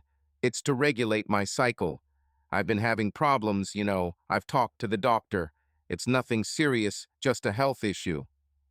He looked at her, holding up the toast he hadn't finished, and nodded, but his eyes were empty because he didn't believe a word of it. He knew it was a lie because the pills were birth control, not hormones to regulate, and he'd seen the texts with Dwayne, knew about the nights in Paris and Charleston where she'd gone this week, and the smell of cologne that wasn't his. But he said, "Okay, I get it. Just asking," and his voice was even, as if he accepted her explanation, but inside he was seething with the knowledge that she was still playing, and that this game was destroying the marriage he'd once thought was his rock. After breakfast, he went into his office, opened his laptop, and checked their shared calendar, where he saw that she had another meeting at the office next week, late at night, and he knew it was probably another night with Dwayne disguised as work. He closed the laptop and went into the garage, where he sat in his car to just sit in the silence and lit the cigarette he now kept in the glove compartment, even though he hadn't smoked in years before this month.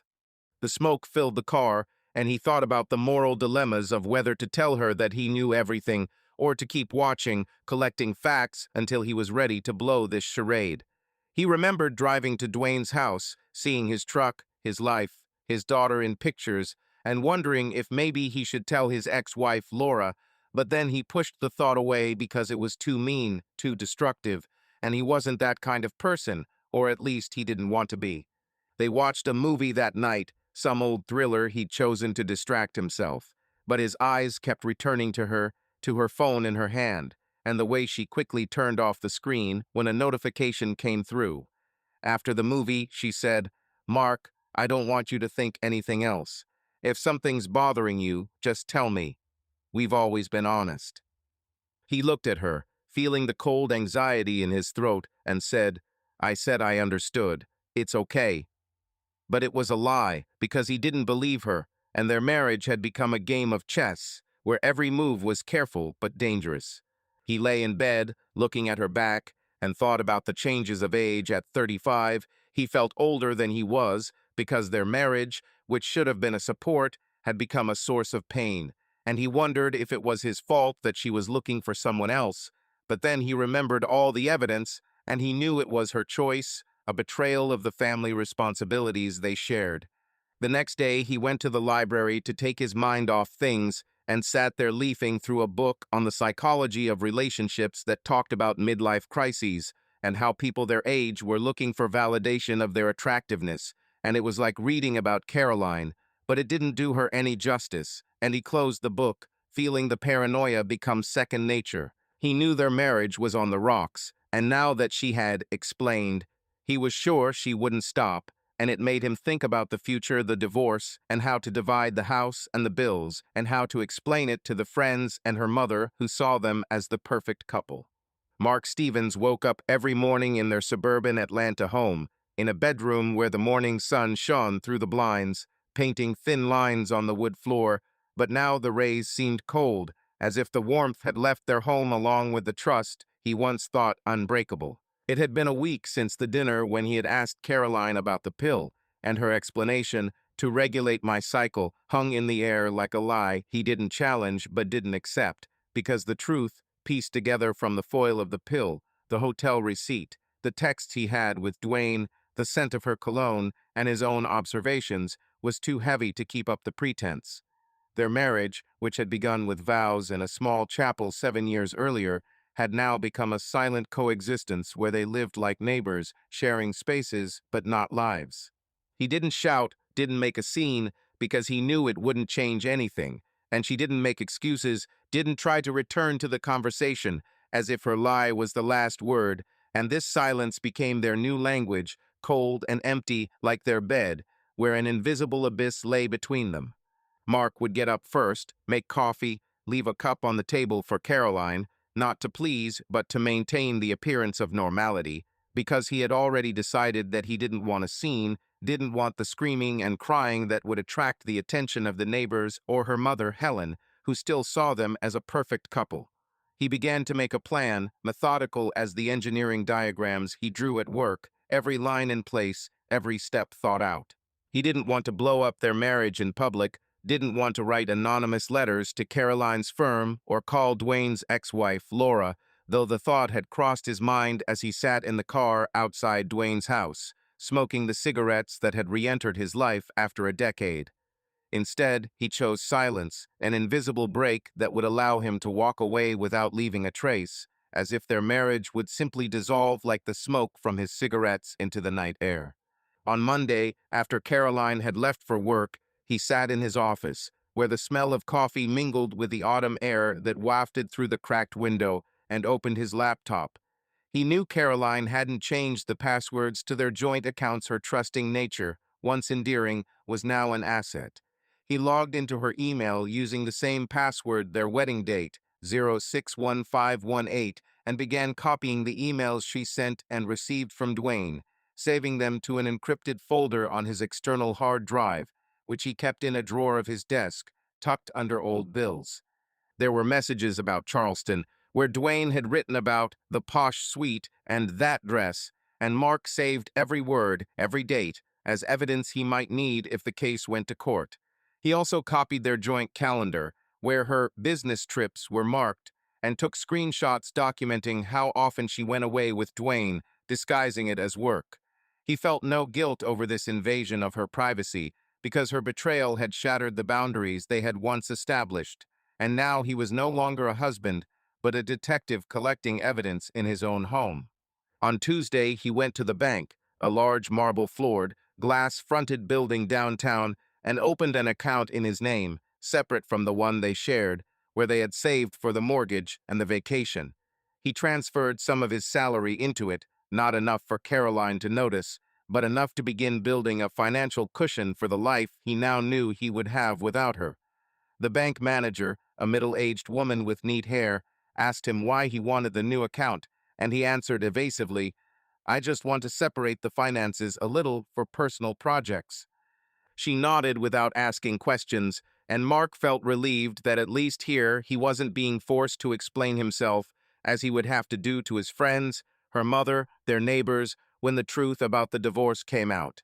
That evening, they were at home eating pasta with pesto sauce, which he had made because Caroline had come home late, citing a meeting at the office. He watched her as she ate, noticing how she avoided his gaze, how her fingers fidgeted nervously with her napkin, and asked, "Was Dwayne in that meeting too? You two often work late together." She looked at him, her eyes narrowed, but her voice remained calm. "Mark, it's work." "Yes, he was. He's on our team. You know how it is." He nodded, not arguing, because he knew it was a lie, and that lie was part of their new world, where words meant nothing and silence said everything. He didn't press, just finished his pasta and cleared the plates, feeling a cold anxiety grip him. But now it was mixed with determination, because he was no longer just watching, he was building an escape, methodical as the house they had bought together, with its white picket fence and 2 cars in the garage, but which now felt like a cage to him. On Wednesday, he went to the library after work, the same one he'd been to before, to check out the conference in Paris, and sat at a desk in the corner surrounded by shelves of books on psychology and law. He opened his laptop and started looking up Atlanta divorce lawyers, reading reviews, comparing prices, but he didn't call because he wasn't ready to make it official yet. He found a few names, jotted them down in the notes on his phone, and read articles about divorce in Georgia, about dividing up assets, about how not having kids made it easier, but harder emotionally because they had nothing to hold them together except habit and this house. He thought about the social dilemma of explaining the divorce to the friends who'd invited them to barbecues, or to Helen, who'd called the day before to ask if they were coming for Thanksgiving, and the thought made him feel a silent hatred, not for Caroline, but for the way her lies had forced him to lie to everyone else to keep up the facade.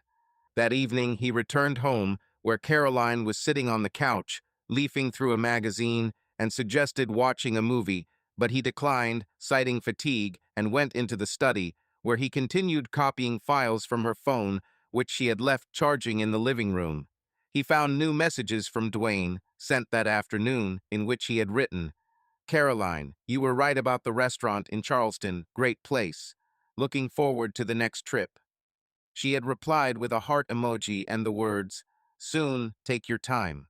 Mark saved the messages, feeling sick to his stomach, but he did not stop, because each file, each screenshot was a brick in his plan, which he built as carefully as engineering drawings, where a mistake could be too costly. On Thursday, he went to the gym after work, a big mirrored building where the smell of sweat and chlorine mingled with the hum of the machines, and ran on the treadmill, trying to push the images of Caroline and Dwayne out of his mind. But they kept coming back, her laughter, his hand on her shoulder, their nights in hotels, and he picked up the speed until his lungs burned, but it didn't help. He got home to find Caroline cooking dinner, salmon and vegetables, and he looked at her as if she were a stranger, noticing the way she avoided his gaze, the way her movements became more careful, further confirmation that she knew he was close to the truth, but didn't want to reveal it. He asked, "When's the next business trip? You mentioned something about next week." She shrugged, chopping vegetables. "I don't know yet, maybe New York. The client wants to meet. I'll let you know when I know." He nodded, knowing that it was probably another lie, and that this lie was part of their silent world, where they spoke but couldn't hear each other. After dinner, he went out to the garage, sat in his car, and lit a cigarette, looking at the neighbor's house where the lights were on, and thought about how their life looked perfect on the outside: the house, the cars, the stable job, but inside it was falling apart, and he was building an escape route to get out of this trap. On Friday, he went to the bank again to check on the new account and transfer some more money, and the manager, the same woman, smiled and said, "You're getting the hang of the new account quickly. Any big plans?" He chuckled, but without humor. "Just getting ready for a change."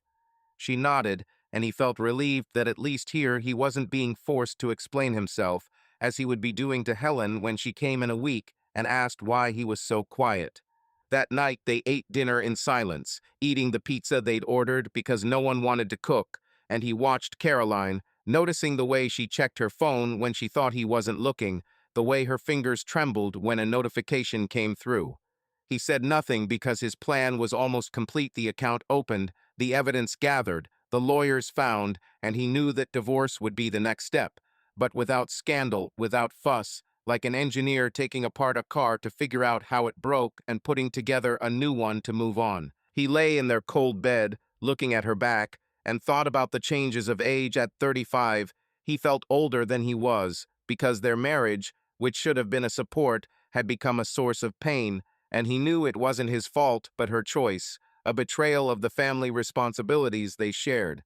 On Saturday, he drove to the coffee shop, the same one where he'd had his espresso a few weeks ago, and sat by the window, watching people walk by in the autumn sun, and thought about the future, about the apartment he'd rent, about life without Caroline, about starting over at 35, when so many of his friends were raising children and he'd be alone. He opened his laptop and wrote a letter to his lawyer, not sending it, but saving it as a draft, outlining the situation, the infidelity, the evidence, the lack of children, and asking for advice on how to divide up his assets without going to court. He closed the laptop, finished his coffee, and walked home, feeling his plan coming together, and it was both terrifying and liberating because he'd been building his escape as methodically as the house they'd bought, but now the house was as alien to him as the woman who slept in their bed. Mark Stevens woke up in their suburban Atlanta home on a Saturday morning, with the autumn sun lazily filtering through the blinds, casting pale streaks on the bedroom walls. But for him this morning was more than just another day, it was his last. The cold anxiety that had begun with a small circle of birth control foil he'd found in a box of tampons, and had been reinforced by the hotel receipt, the texts with Dwayne, the smell of someone else's cologne on her clothes, her lie about regulating her cycle, and his own observations had now reached its peak, turning into a quiet but unyielding determination. Their marriage, which had begun 7 years ago with vows in a small chapel where they'd promised to be honest, had become a world without sound, where they lived like neighbors sharing space but not lives, and he knew he could no longer stay in this house, in this bed, in this lie. He decided to leave, not to punish Caroline, but to free himself, because at 35 he didn't want to spend his life rebuilding what had been destroyed by her choice. The week after their last dinner, when he asked about the pills, she ran to the bathroom and then gave a fake explanation, passed in silence, not the kind that comforts, but the kind that weighs down like the air before a storm. They went on as if nothing had changed. They ate together, went to the supermarket, even smiled at each other. But these were empty gestures, masks they put on to maintain a facade for their neighbors, their friends, her mother, Helen, who had called the day before to ask if they were coming for Thanksgiving. Mark nodded, agreed, but inside he was already somewhere else. In a new life he was building methodically, like an engineer drawing diagrams, with every line in its place and every step thought out. He copied her letters, saved messages with Dwayne, opened a separate bank account, found a lawyer, but he did it all quietly, without scandal, because he wanted to leave clean, leaving behind only the truth that she could not admit. On Friday, after work, he drove into downtown Atlanta to a small real estate office where a woman with tired eyes and too bright lipstick showed him a catalog of available apartments. He chose one, a modest one-bedroom in a neighborhood populated by young professionals, with a view of a park and a rent he could cover with his salary. He signed the lease, feeling no joy, but no pain either, just a cold relief, as if a weight he had carried for too long had been lifted from his shoulders. The agent asked, "Moving alone? No family coming?" He answered curtly, "Alone. That's all it takes." She nodded without asking questions, and he was grateful for that, because explaining why he was leaving his home, his wife, their life together, would have been too much, especially to a stranger. That evening he returned home to find Caroline preparing dinner, baked fish with lemon and herbs, and he looked at her as if she were a stranger, noticing the way she avoided his gaze, the way her movements became more cautious, as if she sensed that he knew but didn't want to admit it. They ate in silence, the only sound being the clatter of forks on plates, and he asked, "Are you at the office tomorrow, or at home?" She shrugged, stirring her tea. "At home, I guess. Got some paperwork to sort out." He nodded, knowing it was probably another lie, and he thought that this would be the last dinner they would share, the last time he would sit at this table pretending their marriage still existed. That night, he lay in their cold bed, looking at her back, and thought about how their life, which had seemed so stable, the house with the white picket fence, the two cars in the garage, the vacation plans, had become a backdrop for her betrayal. He remembered Paris, the Champs-Élysées, the Seine, which she talked about with a glint in her eye, and how he had found the text messages with Dwayne, where they discussed wine and bed scenes, and it had been like a knife she had stabbed into their marriage. But he didn't want to scream, didn't want to make a scene, because that wouldn't restore the trust she had destroyed. Instead, he decided to leave her a sign, not a note, not a letter, but the same circle of foil from a pill he had found in the bathroom, the one that had started his investigation, his paranoia, his path to the truth. On Saturday morning, while Caroline was in the shower, he gathered his things, not everything, just the bare essentials. His clothes, his laptop, the external hard drive with the evidence, and a few books he loved. He stuffed them into 2 bags, which he hid in the trunk of his car, and walked back into the bedroom, where their bed was neatly made, as if nothing had changed. He took from his pocket the circle of tinfoil he kept in his wallet as a talisman of his pain, and placed it on her pillow exactly in the center, where she would see it when she went to bed. He left no note, no goodbye, because that little piece of tinfoil said more than any words could. It was a symbol of her lie, of his discovery, of their end. He looked at the pillow, at the tinfoil glinting in the morning light, and felt the cold anxiety that had plagued him for months finally let go, replaced by an emptiness that was not lighter, but more honest. He left the house, got into his car, and drove to the new apartment, where the empty walls and boxes he had ordered for the move were waiting for him. The road was quiet, only the radio muttered something about the weather, and he thought about the social dilemma of explaining the divorce to his friends, her mother, the co-workers who had seen them as a perfect couple. But he knew he would find a way, because the truth he now carried was his strength. He parked outside the new house, unloaded his bags, and walked into the apartment, which smelled of fresh paint and loneliness. He sat on the floor, leaning against the wall, and opened his laptop to send the letter to his lawyer that he had written in the coffee shop, but now he added the last lines, "I am gone. I have the evidence. I want a divorce out of court if possible." He hit send and closed the laptop, feeling like his plan, built as methodically as the house he and Caroline had bought, was now a reality. That evening, he sat in his new apartment, looking out the window at the park lit by lanterns, and thought about Caroline finding the foil on the pillow, how she would realize that he knew, and how that would be her last moment of truth. He didn't want to see her reaction, didn't want to hear her excuses, because they meant nothing anymore. He remembered their wedding, their first apartment with a leaky faucet, their laughter over spilled wine at the banquet, and it was like a memory of another life, where trust was possible. Now he knew that she had betrayed him not with her body. He could forgive that, but by hiding the truth. And that betrayal was deeper than the nights in Paris or Charleston. The flickering light in the bathroom where he had found the foil was the last light between them, and now it was going out, leaving only silence. He opened the bottle of beer he had bought on the way and took a sip, feeling the cold bitterness soothe him. He thought about the future, about his new apartment, about his job, about the life he would start over at 35, when many of his friends were already raising children, and he would be alone. But the thought did not frighten him, because loneliness was more honest than their marriage. He looked at his phone, where there were no messages from Caroline, and this was further confirmation that perhaps she had already realized that he had left, or simply did not want to know. He turned off the phone, lay down on the mattress that had been delivered that afternoon, and closed his eyes, feeling the silence of the new apartment embrace him, and for the first time in months he fell asleep without cold anxiety, without paranoia, without her. "You didn't cheat on me with your body. You cheated on me when you hid the truth." The flickering in the bathroom was the last light between us. Subscribe to our channel so that your love doesn't cheat on you, and go ahead and listen to the next story, because this story is nothing compared to the next one. If you're under 18, don't even think, click to the next one.